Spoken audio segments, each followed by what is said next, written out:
Well, a very good afternoon to all our viewers on Island Zone Radio. You know, today is a very special day for our show From Our Hearts with Radhika and Ken. And also, as you guys know, this is a new show, and we're so honored today to have the beautiful Vindhya Persaud. She's a minister in Guyana.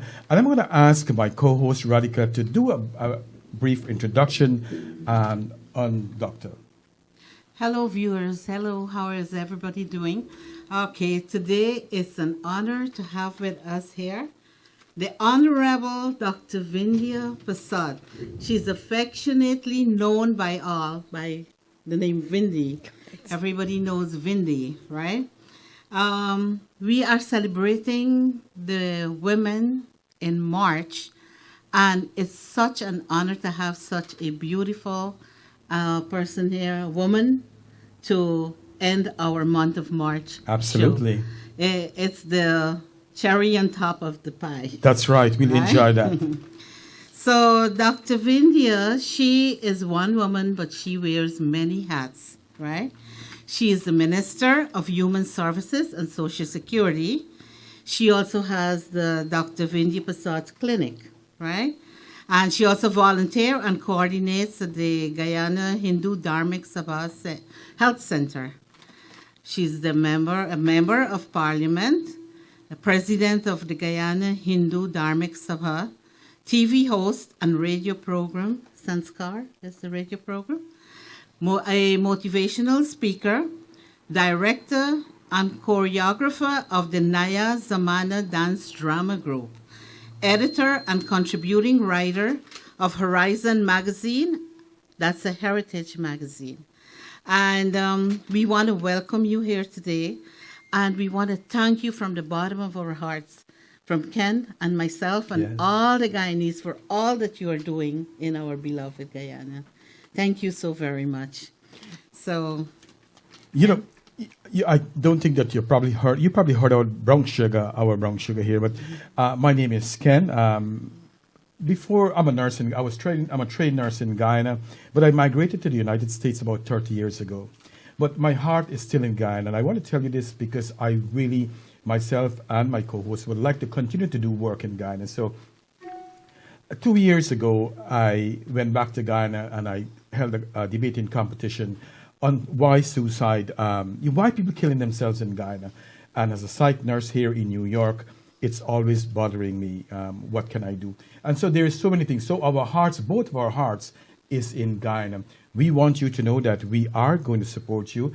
I hope it makes a little difference where it comes to suicide prevention, domestic violence, alcoholism. Now I'm specialized in alcohol abuse, and that's where I work. And so glad to have you. Radhika, you want to talk a little bit about yourself?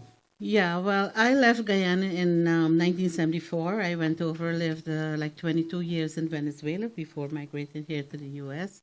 But again, my heart, and as we say before, the navel string is very dear in Guyana. Absolutely. So it always pulls us back.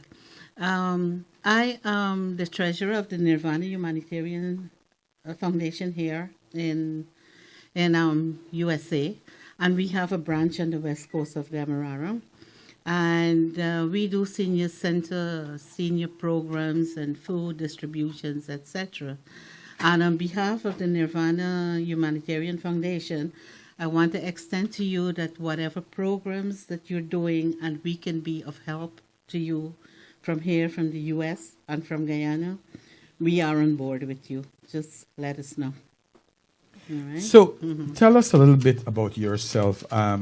You know what? Your name actually is synonymous. Everybody knows your name. We talk about you sometime in our home. So my in-laws knows your father because your father was a well-known man in Guyana. So tell us, and I see your beautiful sister. Both of you are beautiful. And if you can tell us a little bit about yourself, your sister, and growing up in Guyana. Well, thank you very much for having me on your program, and thank you for all the lovely sentiments that you expressed and the kind wishes that you offer to me and, of course, by extension to Guyana. And I am really happy to be here. I think you're having a birthday, so it's good to be here on Thank your you. birthday. My best present is having you here. Thank you. And I am very heartened to hear from both of you that you have a passion to help in Guyana.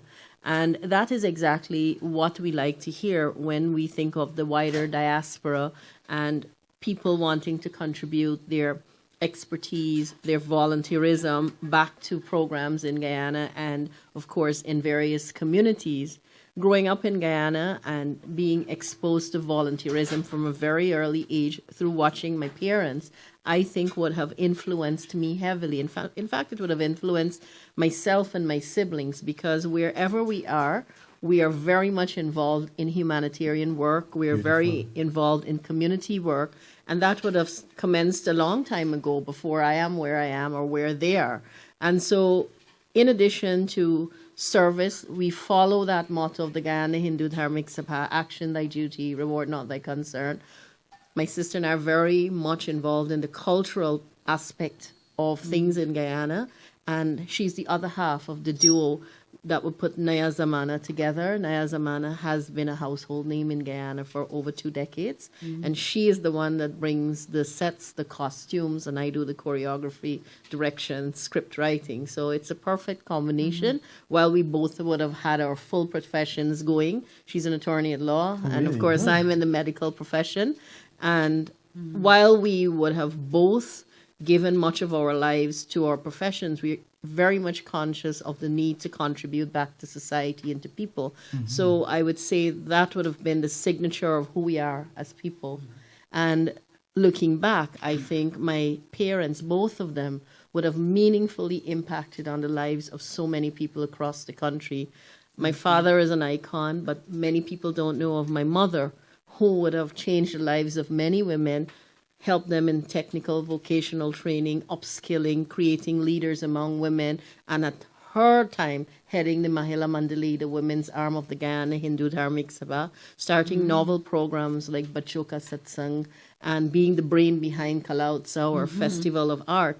So with that powerful combination as parents, and always teaching us to be respectful and being very grassroots in our approach, I think we couldn't have asked for a better family or better upbringing. Yeah, that was the example that every child should have, you know, the example that we should all follow.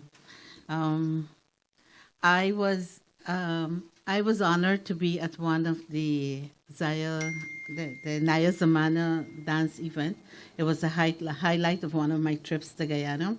As I told you before, Dr Persaud, he took me one night. I was staying by his parents, and he took me, and it was exquisite. Thank you. Oh my gosh, it was out of the world. I couldn't believe the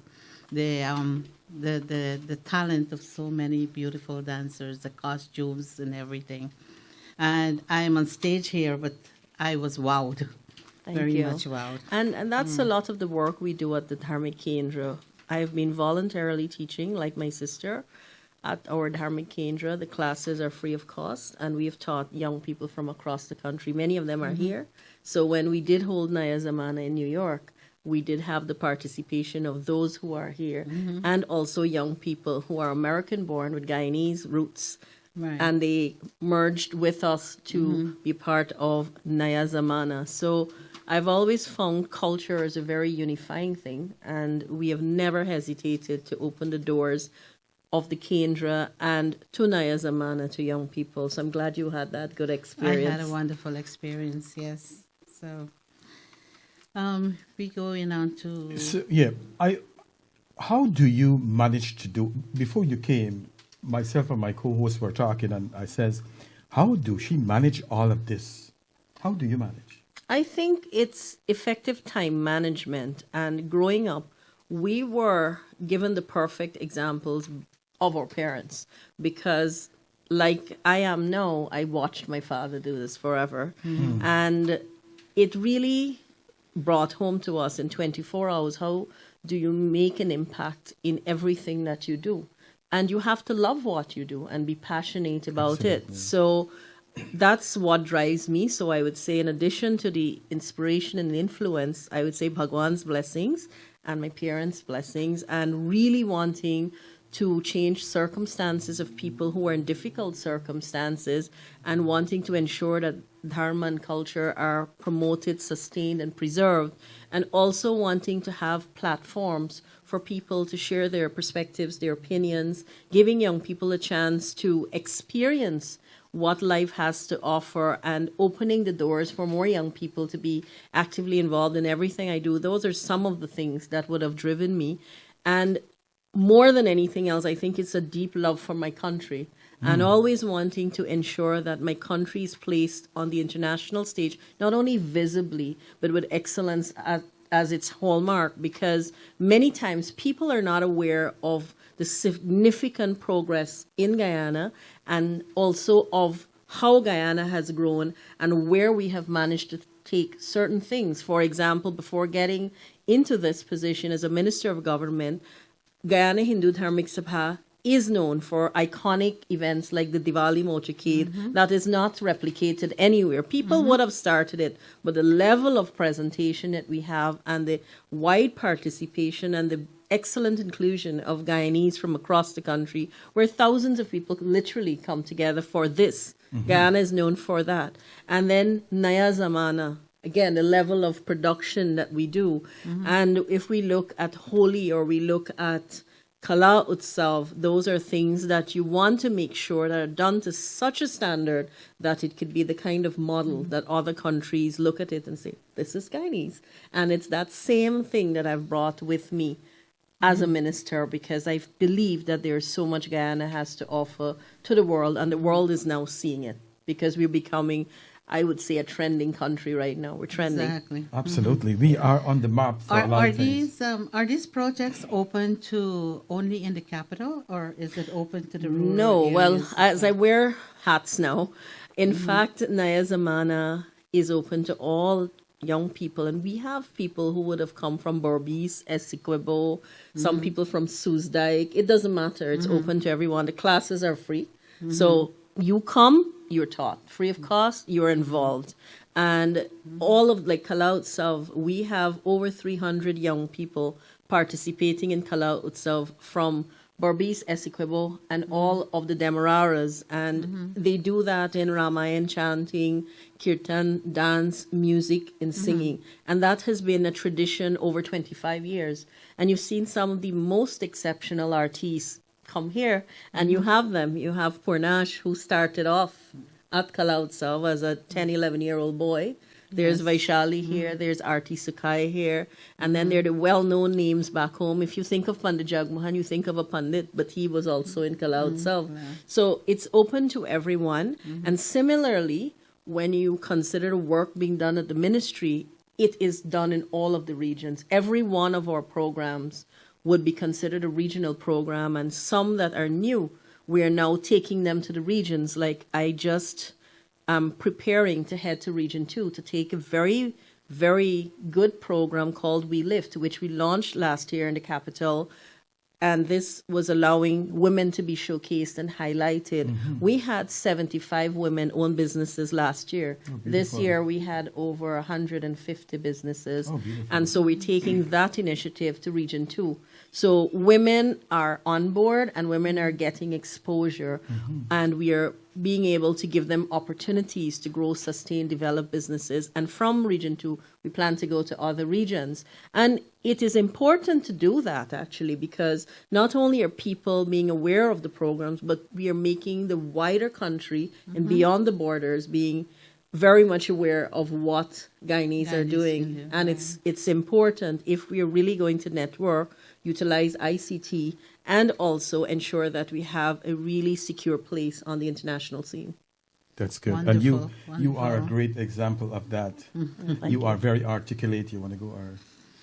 Do you see yourself running for any other ministry, prime minister, presidency? I think I am where I am, and I'm happy to be able to bring whatever I can bring to the table. For me, when you are where you are, be in the present and give your all to the present. What the future holds, that remains to be seen. But I want to just say that my heart is in service of Guyanese. So wherever I am, that will always remain. Wherever the path leads. And Wherever that's, path and that's leads. just a good example of just mindfulness. You're enjoying what you're doing.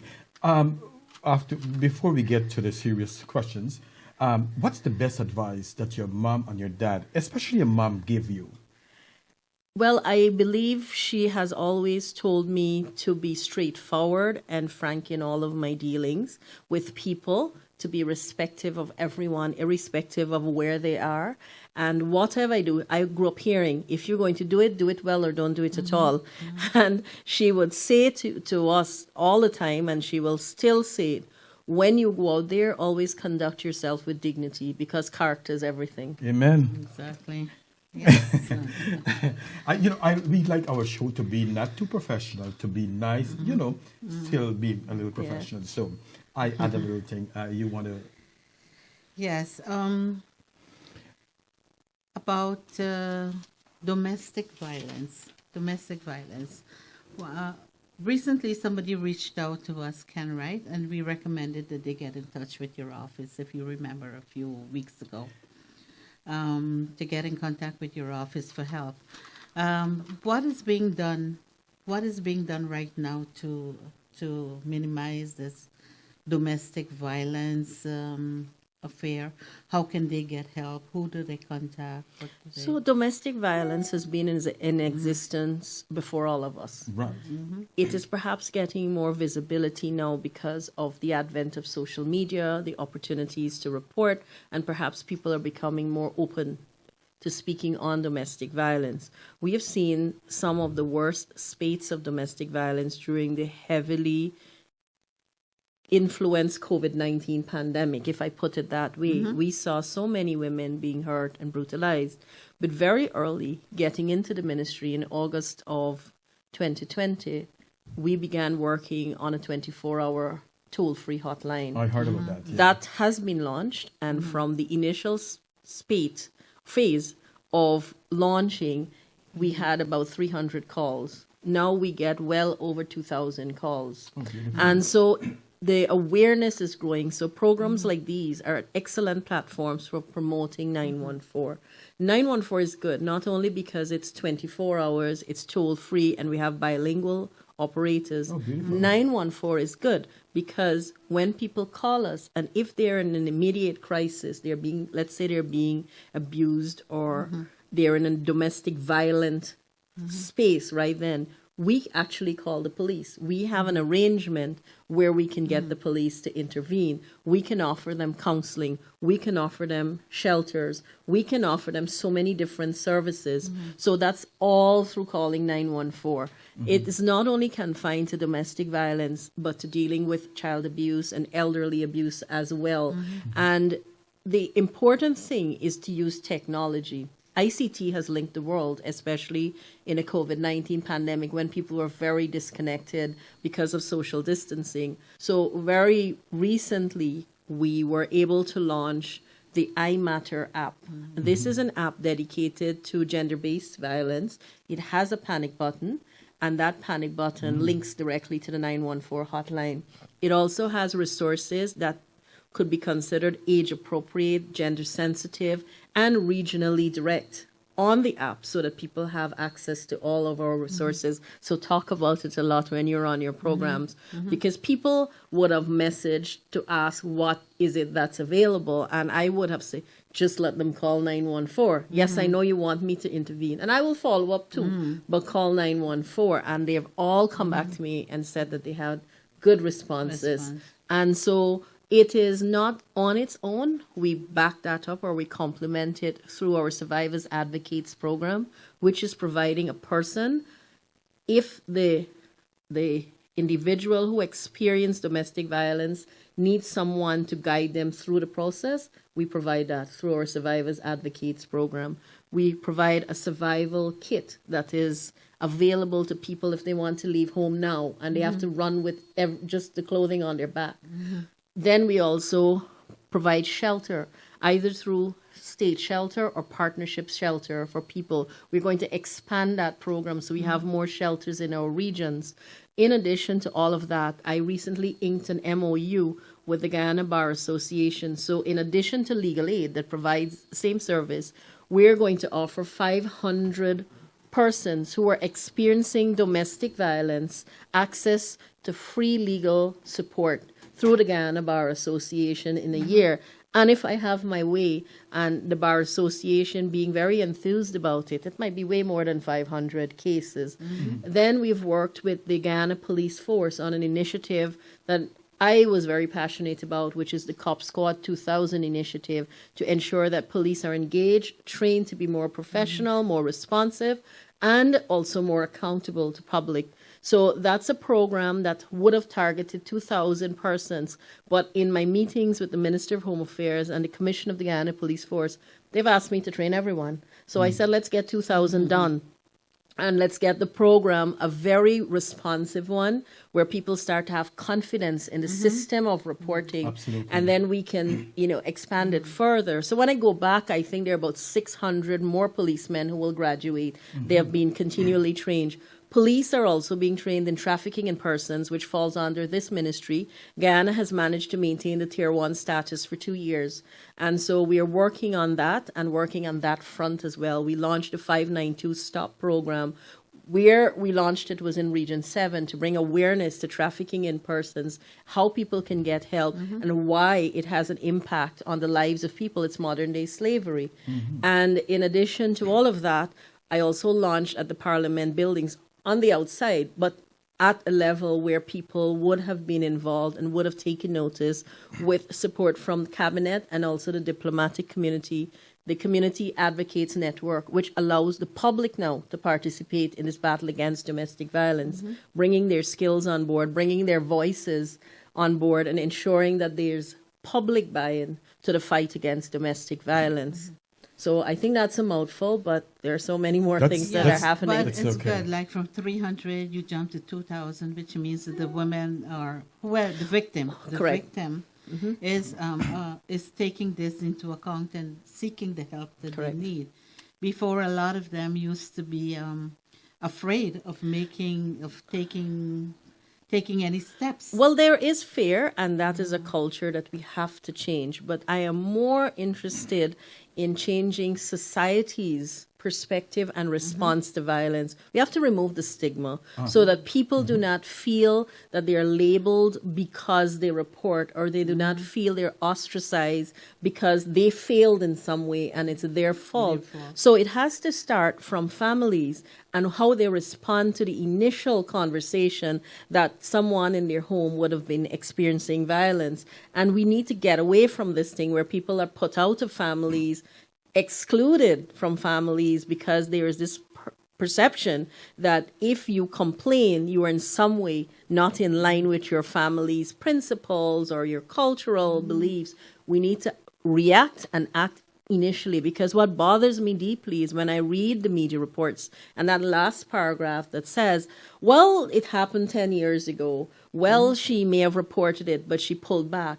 Or, well, we knew and we always hear. But then after the person has died, you say, well, we should have or we shouldn't. So we need to start having the conversations at home. That's why we've been very, very much involved in expanding from public awareness to direct education. So we're training men and women in the communities as well as the religious community.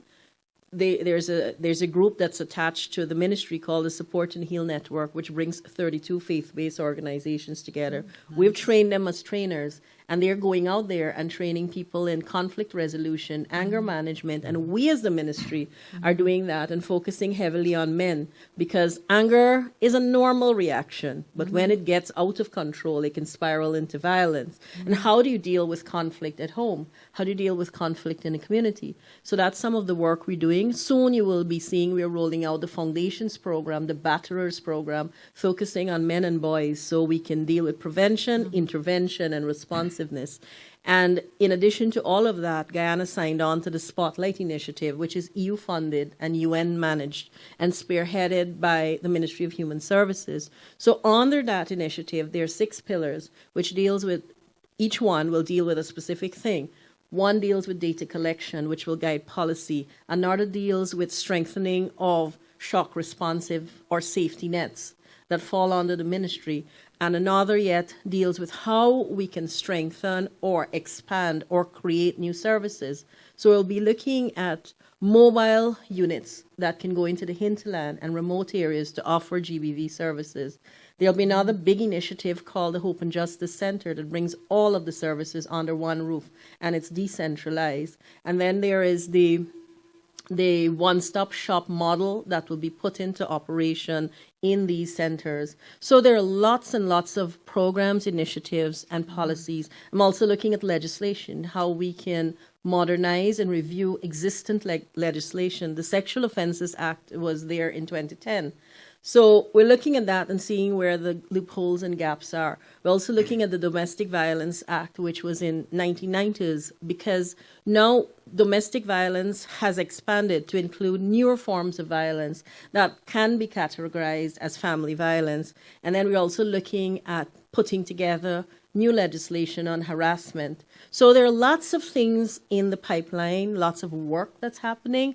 But I think when you all speak, it's good to let people know because we want them to access our services. So Of course, all of this is very important. we will be doing that. 914, we have. the Yes, number. and I have to tell you that, this is not the end of our conversation, that you're welcome anytime Thank you. to come on this show. Now we could link up from Guyana to here, so that would be a good thing. And another thing that I want to say is that women don't have to really stay in domestic abuse. They can leave that relationship. But I know that it's not easy, but we put that in your hands and you seem so capable of doing that. So I'm glad you raised that because women don't leave for many reasons. And while we are looking at improving the structure and the safety nets, why aren't more women leaving? And one of the very major causes because of financial stability and being able to provide for yourself and for your dependents when you leave. So it's not only temporary shelter, what do you do after? And so we started a program that this one is very, very close to my heart, and it's an early program called WIN, Women's Innovation Investment Network. It's a free program to women of all ages, irrespective of their academic background. So there is no pre-admission requirement. They get into the program. Now, when we started this program, I thought maybe a few hundred people might sign on. We had over 4,000 applications. Wow. We were only able to train 2,170 in the 6 months of last year. It was a brand new initiative. And this year, I'm hoping to increase that number within my budgetary limits at a fiscal space that I have. And we are looking not only at traditional modes of employment, but utilizing ICT, looking at patient care, elder care, looking at nutrition, looking at how women can be in garment construction. There's a new state-of-the-art culinary center that we're building at the Guyana Women's Leadership Institute in Cove and John. That's going to be linked to another big program that will empower women to have their own enterprises. Because behind all of this, the thinking is that don't only go out to look for employment. How can you be entrepreneurs? So a big component of the training program is business literacy. And so we're teaching women to start, to grow, to sustain businesses. We launched last year the Female Business Incubator that's open to all women. How can you market better? How can you package better? How can you troubleshoot when you have problems in business? So that's new. We've partnered with the Sherry Blair Foundation through local companies in Guyana. So there's an app called Her Venture that is free. So over 5,000 women got that app. And I told the local guy, you should have said at least 2,000 or 50% of those came from WIN. And I did have a conversation with the former Prime Minister's wife, Sherry Blair herself, on this recently. And I discussed why it was important because it was tied to what we were doing with WIN. And we also would have partnered with the local Center for Business Development, and they're looking at the Accelerator program. So women will have so many different opportunities. All I ask, grab the opportunities with both hands, stay committed, see it to the end, and just win. I haven't probably, did I take a deep breath just now or no? But you are doing a fantastic job. I think the government of Guyana just send you every month to different parts of the world just to represent them because you're doing such a fantastic job. But you are so articulate. Thank God for you. Another thing that's close to my heart that I did in 2018 about suicide prevention in Guyana, and it's something that every time I'm hearing somebody died, somebody take their own life, it really, my heart drops, sink to my stomach.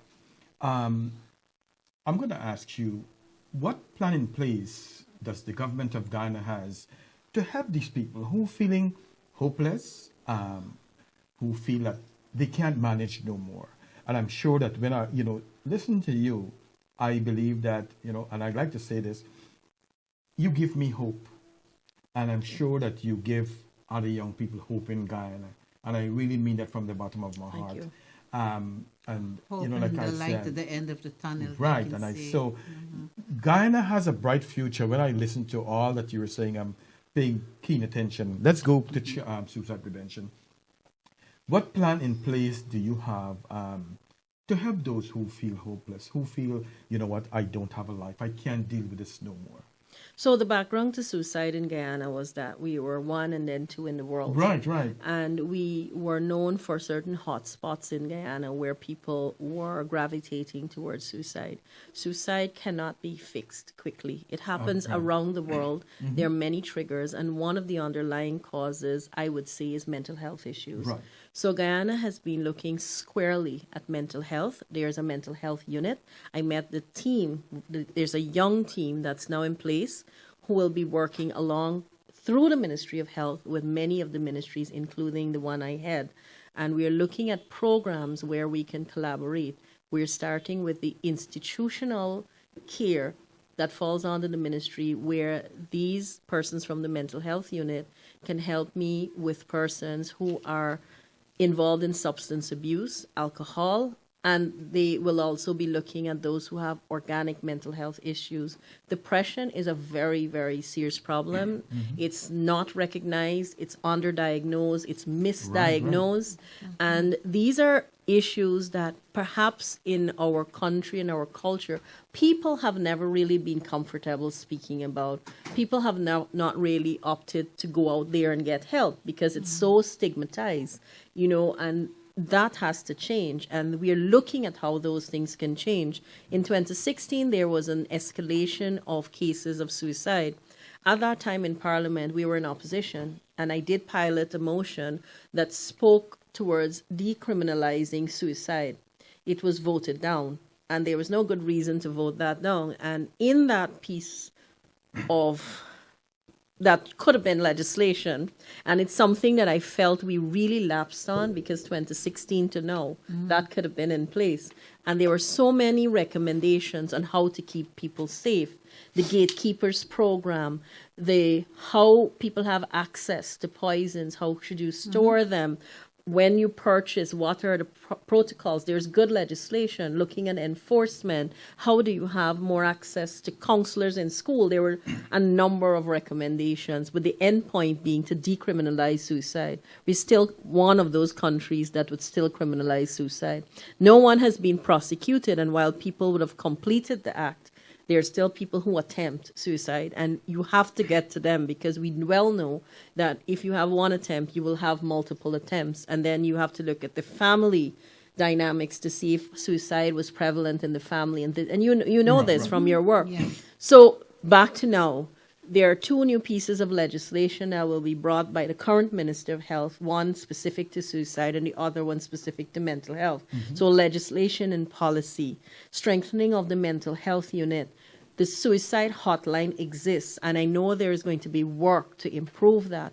There was a mental health conference that was held under the auspices of the Ministry of Health, and they have been partnering with universities and groups from overseas so that we can focus more on mental health and how we get help to people at all levels, be it work, school, or externally. How can we also decentralize services that focus on mental health? But I think bigger than all of that, even if we do all of this work, we need to get people to reach out to the services too, because it is good to see a bus from the Ministry of Education going around specific to mental health. that didn't exist. It's good to have these services, but unless people feel comfortable getting the help, and unless they feel there's confidentiality when they do get the help, and unless we destigmatize mental health, then we will not have the success that we want. But by and large, the focus is on mental health, and the services around mental health are being looked at. You know, a couple of days ago, in fact, I work in psych for a long time in the United States here. I actually was a psych nurse back in Guyana too. And I would like to see during my lifetime that people are not being criminalized because of they tried to attempt suicide. We all know that depression is real. Correct. Suicide is real, and suicide is a problem. So work hard. You got some work to do. And, you know, the good thing about Guyana, and it has always been so, and I see more and more people jumping on the bandwagon, NGOs, people who would have experienced mental health issues talking about it, prominent people doing that, people having social media groups on Facebook, people having so many different avenues where others can reach out. And back in 2016, I started a Facebook page where I got all my friends together and all the people I knew who had experience, and we called it Value Life, Live On. Well, I called it. And then that page, it was an open avenue for people to get professional help through social media, and people did reach out, and then people from around the world who had the qualification could have counseled them. The page is still there. Wow, beautiful. That's beautiful, yes. Yeah. I know child abuse and child protection is also close to your heart. So there are two programs, two major programs under the Ministry of Human Services. Program 2 deals with everything or many things you've spoken about with me so far. Program 3 deals with child care and protection. The Child Care and Protection Agency falls under this ministry. And so we have started a number of programs. We've strengthened a number of programs. And the Every Child Safe campaign was launched by me last year. And this allows communities to work with CPA so that we can train parents. So there's a parenting manual that will be launched, a parenting program that will fall under that. And we are also going into communities to engage and educate them to recognize child abuse, to know how to report it, and to work in the communities to educate outwards. This will intensify by the end of this month, and there are 2 books that we did. One was based on stories through a story writing competition done by children on how children see safety. So we're having that as part of the campaign. The other I put together because there is always the sensitivity of what you tell your child and how you tell your child to start the conversation on child abuse. So we piloted that book, and the feedback was good. It's how to start the conversation. So we're going to use multimedia to build on that, and that book in the communities as well. And we're also going to be working with the businesses to help us to identify children who are on the street, children who are without adults. So it's bigger than just looking at the single topic, but looking at all the entry points that we need to address. My biggest challenge in all the areas would be, I would say, human resource, getting people with the expertise, experience, qualification. And, you know, that's where the diaspora comes in, and how can people who all come and say they want to give back, but I always say, tell me exactly how you want to do it, where you want to contribute, and bring me a proposal so that we can integrate you into the big efforts that we're doing. Because the issues and the social issues are so big that I don't think any one entity can do it all. So that's why I'm always open to this. And we have been doing a number of things in child care and protection. We have intensified our foster care program. We've just done a piece of legislation which was supported in Parliament that I did as my first one as a minister, to make the adoption process compliant with the Hague Convention that we signed on to. So we're setting up the framework so that international adoptions can now proceed, ensuring that the rights of the child would be catered for.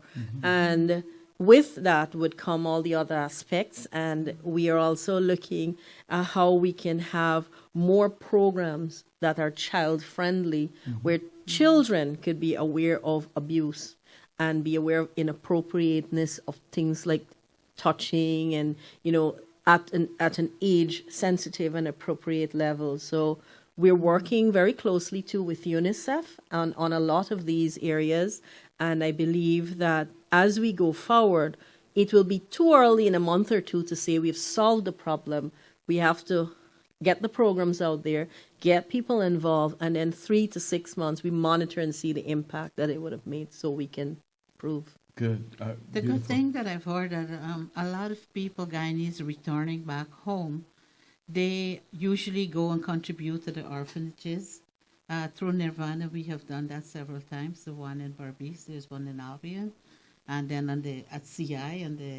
So I actually had a good program at your Nirvana Center, and it was a community outreach, and we did have a very good discussion with people who came on a number of these issues, and our orphanages, our shelters are good places where people can choose if they want to sponsor a child, contribute to that child having an education, contribute to something for school for children.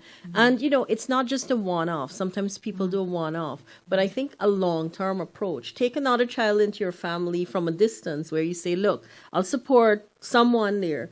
And I make sure that they have everything they need to go to school, because when they're finished school, they'll always remember you with a lot of gratitude. Yes, and maybe that will make them pay it forward. I remember meeting at the recent Energy Expo we had in Guyana, an owner of a company, and he came to me and said, I just love what you're doing. I said, what do you mean? He said, I was in a shelter, and when I see what you're doing, and it's not just locking kids up in a home without any outlet, that made a difference in my life, and I want to be involved. So you see, little things have huge impacts. Beautiful. I know you go with your question, then I'm going to talk about one more thing, and then we'll close things off. I just want to say Ken has been reaching out to all these students who's having a hard time in Guyana, university students who are having a hard time paying their fees. And that's good. Yes. Well, I'm lucky. I keep following their story on social media, and so I interviewed couple young people, and I'm lucky. I beg around. They give me some people give me $50, $25, and to these clients, these students at the University of Guyana, I send $100 for them, because I want our young people to know that there is a light at the end of the tunnel. That the world, they have a lot of good people. So I don't know if you met the guy, the pizza guy, Joshua. I did. He came to see me. Yes. He came to see me. I interviewed him 2 times, and he will be on next 2 weeks on the show. Yeah. Let me ask my last question. I'll let you do what you got to do. On a serious note, like I said, I'm a detox nurse here in New York. I've seen the effect how alcohol has really affect our community. It's causing a lot of problem in the family dynamics, and I really want to tell people that, alcohol is not the answer, that we could have a great conversation without alcohol. It's damaging our family. And in next week time, I'll have a wife who come and will share her story with her husband, how it's damaging them. So what's your take? And I know that you came from a religious I think you know my take. Exactly. I think you know my take. I think I've been one of the few voices, and at times the only voice, that would have been speaking out on this. We have robust legislation when it comes to alcohol, and there is also going to be so much more that's going to focus heavily on alcohol abuse. And I remember the times when I used to be speaking about alcohol, not many people wanted to say anything about it. And then WHO brought it on the world stage, and then the conversation intensified. But it does damage family stability. It really impacts terribly on the lives of children and those who have to experience what happens when you have someone who is not only an alcoholic, but an abusive one. And so that is integrally linked to so many other social ills. But wearing another hat at the Guyana Hindu Dharmic Sabha, I've never stopped speaking out against bars at Hindu weddings, because I think it's an important conversation. It's a free world, and you have a choice to make. But I would like you to respect your Hinduism. And this is where I speak specific to the Hindu community. I will never presume to speak on behalf, in this instance, any other religious community. I have utmost respect for all religions, and if I'm to speak on behalf of all religions, I would say the same respect that I would like to see for the Hindu community and for all of our religious observances. I'd like to see the same for all of those. But when I speak specifically to the Hindu community and weddings, I think it's a sacred beginning of two people's lives. And we've seen what alcohol can do and what the repercussions can be when people get inebriated and intoxicated, and then they want to engage in brawls, and it can cause family problems. Don't do that. Why would you want that?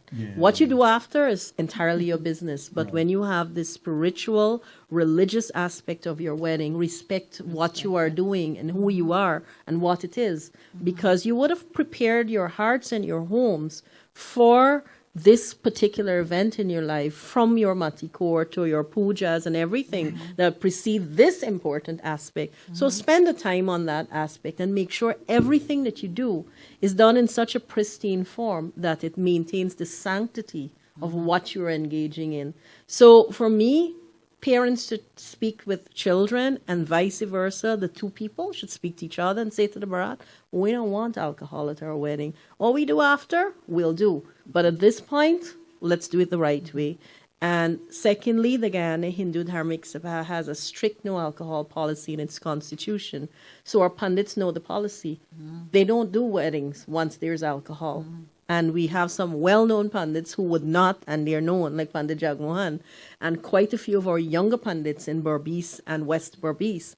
And so there needs to be that united approach. It is not being imposing on anyone. It's just getting them to realize what it is they belong to, and when there's a time and place for everything in life, and look at the social impact that it can cause when people get carried away with alcohol. So I hope that sums up a little bit about how I feel. I'm not telling people that I am stopping you. It's your choice.